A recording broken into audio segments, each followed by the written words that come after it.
Hello बच्चों, आज हम लोग क्लास 10 का बैलेंस केमिकल इक्वेशन देखने वाले हैं। देखिए इस क्या चीज़ होता है, पहले देख लेते हैं। बैलेंस्ड केमिकल इक्वेशन, ठीक है। तो एक बैलेंस केमिकल इक्वेशन क्या होता है उसको हम लोग डिफाइन करेंगे। Such an equation in which atoms of reactant side is equal to product side, ठीक है। तो ये तो बैलेंस केमिकल इक्वेशन का डिफिनीशन हो गया, लेकिन इस चैप्टर में हम लोग को प्रूफ करना है कि किस तरीके से आप किसी भी केमिकल, प्रूफ नहीं, जो भी केमिकल इक्वेशन आएगा उसको किस तरीके से आप बैलेंस करेंगे, ठीक है। तो ये डिफिनीशन है, इसको आप याद रखें चाहे ना रखें, ये सब क्वेश्चन नहीं पूछा जाता है। आपको क्वेश्चन पूछा जाएगा कि किस तरीके से किसी भी केमिकल रिएक्शन को हम लोग बैलेंस कर सकते हैं, ठीक है। तो जो बैलेंसिंग करने का हमारा जो मेथड है, पूरा 3 मेथड है, ठीक है। 3 मेथड और एक एक करके सब मेथड को हम लोग समझने वाले हैं। तो सबसे पहले हमारा मेथड होता है heat and trial method, heat and trial method, ठीक है। तो आपके ही बुक में एक सवाल दिया हुआ होगा, जैसे कि Mg प्लस O2 बराबर Mgu, ठीक है। तो ये एक बैलेंस केमिकल इक्वेशन है। देखिए Mg यहाँ पर कितना है, 1 है, इधर भी 1 है। ऑक्सीजन यहाँ पर 2 है, लेकिन ऑक्सीजन यहाँ पर क्या है, 1 ही है। तो ये इक्वेशन बैलेंस नहीं है। इसको बैलेंस करने के लिए आपको क्या करना पड़ेगा, हीट एंड ट्रायल मेथड करना होगा। इसका मतलब यहाँ पर आप 2 रखेंगे तो देखिए 2 Mg हो गया, तो ये भी 2 Mg हो गया। और O2 देखिए 2 इंटू O कितना हो जाएगा, 2O2। और ऑक्सीजन की संख्या भी कितना हो गया, 2, ठीक है। तो इस तरीके से ये हीट एंड ट्रायल मेथड से प्रूफ हो गया। नेक्स्ट आपको इसी तरीके से एक ऐसा सवाल आ सकता है, हाइड्रोजन प्लस ऑक्सीजन, ठीक है। तो ये बनता है H2O। अब देखिए इसमें देखिए H2 है और यहाँ पर क्या है, O2 है। तो H2 जो है हमारा यहाँ पर 2 है, लेकिन यहाँ पर भी 2 है, तो ठीक है। ऑक्सीजन यहाँ पर 2 है, ऑक्सीजन कितना है, 2 है, लेकिन ऑक्सीजन यहाँ पर 1 है। तो इसको करने के लिए आपको क्या करना पड़ेगा, यहाँ पर आप 2 लगा दोगे तो क्या हो जाएगा, और 4 गो हो गया हाइड्रोजन। ऑक्सीजन तो 2 हो गया, लेकिन 4 गो हो गया हाइड्रोजन। देखिए 2 दूनी 4, तो यहाँ पर 2 लगा दोगे तो देखिए 2 दूनी 4 हो जाएगा। तो इस तरीके से आप हीट एंड ट्रायल मेथड से क्वेश्चन बना सकते हो, ठीक है। आप ट्राई करो एक हीट एंड ट्रायल मेथड से और कमेंट में क्वेश्चन का आंसर लिखो, ठीक है। क्वेश्चन कमेंट में इसका आंसर लिखना, ठीक है। तो सवाल क्या है, देखिए सवाल है आपका Fe प्लस H2O, ठीक है। और रिएक्शन होने के बाद बन रहा है Fe3O4 प्लस H2। तो इसको आप हीट एंड ट्रायल मेथड से प्रूव करने का कोशिश करिएगा, ठीक है। तो नेक्स्ट हम लोग मेथड पर चलते हैं। इसका नाम है कंसेप्चुअल मेथड, ठीक है। कंसेप्चुअल मेथड इस सेकेंड नंबर है। देखिए कंसेप्चुअल मेथड,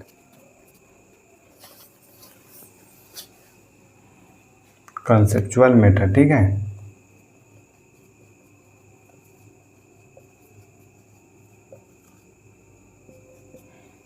ठीक है, कंसेप्चुअल मेथड में आप किस तरीके से करेंगे, तो इसमें आपको ध्यान रखना होता है किसी भी केमिकल रिएक्शन को कंप्लीट करने से पहले कि आपको हमेशा जो फर्स्ट नंबर पर सबसे पहले आपको क्या करना होगा, किसी भी मेटल का आपको बैलेंस करने की कोशिश करना है, किसी भी मेटल को, ठीक है।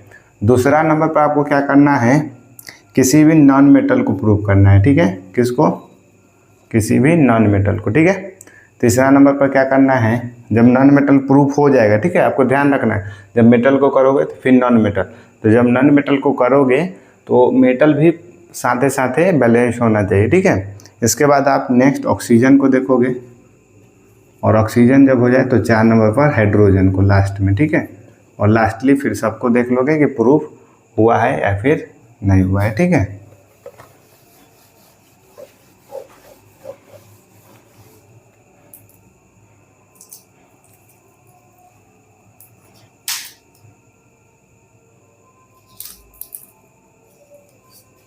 ठीक है। अब हम लोग देखते हैं इसका कि क्वेश्चन है हमारे पास Fe प्लस H2O, जो क्वेश्चन आपको ना हीट एंड ट्रायल मेथड में दिया गया है, इसी क्वेश्चन को हम लोग देख रहे हैं। ठीक है, कंसेप्चुअल मेथड्स तो कैसे करोगे। ठीक है, हीट एंड ट्रायल मेथड को कंसेप्चुअल मेथड से आप कैसे करोगे। तो यहाँ पर आपको क्या ध्यान रखना है, सबसे पहले आप मेटल को करोगे। ठीक है, तो मेटल हमारा कौन सा है, मेटल देखिए Fe है, Fe एक मेटल है और कोई मेटल नहीं है, तो Fe को करेंगे तो 3, तो देखिए 3 लिख दिए, 3 Fe हो गया, मेटल बैलेंस हो गया।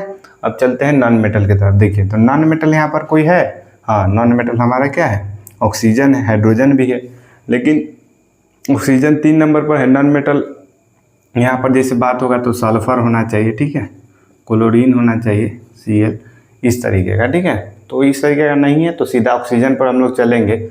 तो ऑक्सीजन कितना है, 1 है, और ऑक्सीजन इधर कितना है, 4 है। ठीक है, तो यहाँ पर आपको क्या करना होगा, ऑक्सीजन की जगह पर 4 टिप देंगे। ठीक है, तो देखिए हाइड्रोजन की संख्या कितना हो गया, 8 हो गया ना, ऑक्सीजन हाइड्रोजन का संख्या 8 हो गया, ऑक्सीजन का तो 4 है, लेकिन यहाँ पर 4 टिपिएगा और हाइड्रोजन भी कितना हो जाएगा, 8, और ये बैलेंस हो चुका है। ठीक है, तो ये रहा हमारा कंसेप्चुअल मेथड। ठीक है, अब इस पर आप ढेरों सवाल कर सकते हैं, आप ट्राई करिएगा।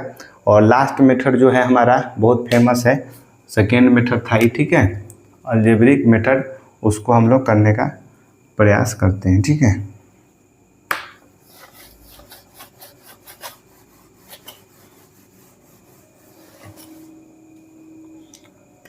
तो लास्ट मेथड हमारा है 3 नंबर पर, अलजेब्रिक मेथड। ठीक है, अब अलजेब्रिक मेथड से आप किस तरीके से भी किसी भी केमिकल इक्वेशन को बैलेंस करेंगे। ठीक है, तो हमारे पास सवाल वही है, Fe प्लस H2O और कंपाउंड जो बन रहा है Fe3O4 और H2। ठीक है, थोड़ा इसको ध्यान से देखिएगा, H2 है यहाँ पर, इसको किस तरीके से आप करिएगा। ठीक है, तो आपको क्या करना होगा, यहाँ पर देखिए इसको भर देना A B C और यहाँ पर D, बहुत आसानी से आप भर लोगे। ABCD EFG रहेगा तो EFG भी आप भर सकते हो। ठीक है, अब देखिए इधर लेफ्ट साइड में देखिए तो AFE है, मतलब एक Fe है, और इधर Fe का संख्या कितना है, देखिए 3C, कितना है 3C।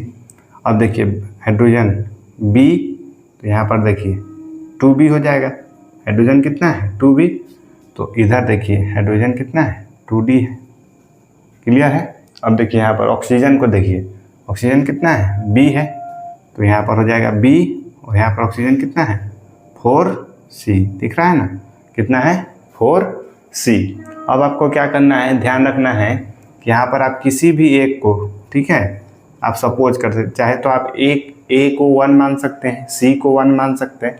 तो यहाँ पर आप अच्छा से जब प्रैक्टिस में आइएगा ना, तो आपको पता चलेगा कि आपको C को 1 मानना चाहिए, किसको, C को। ठीक है ना, इससे फ़ायदा क्या होगा, जैसे ही आप C को 1 मानिएगा तो ये बराबर 3 × 1 होकर 3 हो जाएगा। ठीक है, और B बराबर भी 4 × 1 होकर के क्या हो जाएगा, 4 हो जाएगा। ठीक है, तो A का और B का वैल्यू हमको पता चल गया। ठीक है, अब यहाँ से देखिए यहाँ पर 2B + D है, तो यहाँ से आप देखिए 2 × B का वैल्यू हम लोग 4 निकाल लिए, बराबर 2D, और 2 से 2 कट जाएगा, तो D का वैल्यू भी कितना आ जाएगा 4, तो आप निकाल लिए सब वैल्यू। ठीक है, जहाँ तक किसी का बात है तो C1 हम लोग पहले से मान ही चुके हैं। ठीक है, तो इसी का वैल्यू हमको मालूम है, तो इसको छोड़ देना है। तो यहाँ से आप देखेंगे तो इसको लिख पाएंगे, A का वैल्यू क्या है 3Fe प्लस B का वैल्यू क्या है, देखिए B का 4H2O, और C का वैल्यू आप देख सकते हैं 1 हम लोग सपोज किए, तो कितना हो जाएगा 1 है तो नहीं लिखना है। ठीक है ना, 1 को हम लोग लिखते नहीं, यहाँ पर 1 डाल सकते हैं लेकिन 1 नहीं लिखते। और लास्टली D का वैल्यू कितना है, D का वैल्यू बताइए 4। ठीक है, यहाँ पर देख पा रहे होंगे, तो 4H2, और इस तरीके से चुटकी में क्वेश्चन हल हो जाएगा। ठीक है, तो अलजेब्रिक मेथड बहुत मजा आएगा। अलजेब्रिक मेथड से आप जितना भी आपके बोर्ड में एग्जाम में हर एक साल 1 नंबर का क्वेश्चन पूछा जाता है, और इसको आप इजली बना पाएंगे। ठीक है, तो कुछ CW क्वेश्चन दे देते हैं अलजेब्रिक मेथड से, इसको आप ट्राई करिएगा घर पर, क्लास वर्क नहीं SW। ठीक है, इसको बना करके कमेंट करिए। सवाल है आपका NH3 + O2 N2 plus H2। और एक और सवाल दे देता हूँ, एक हो गया, दूसरा सवाल है, इसका भी आप करके भेजिएगा, ठीक है। H2S प्लस O2 बराबर SO2 प्लस H2, ठीक है। अब आपको क्या करना है, H2 है, इसका बनाइए और एक और पीछे दिया हुआ, तो दोनों बनाइए दीजिए, ठीक है। कमेंट में अगर वीडियो से आपको कुछ भी सीखने को मिला है तो चैनल को सब्सक्राइब करिए, वीडियो को लाइक करिए। धन्यवाद।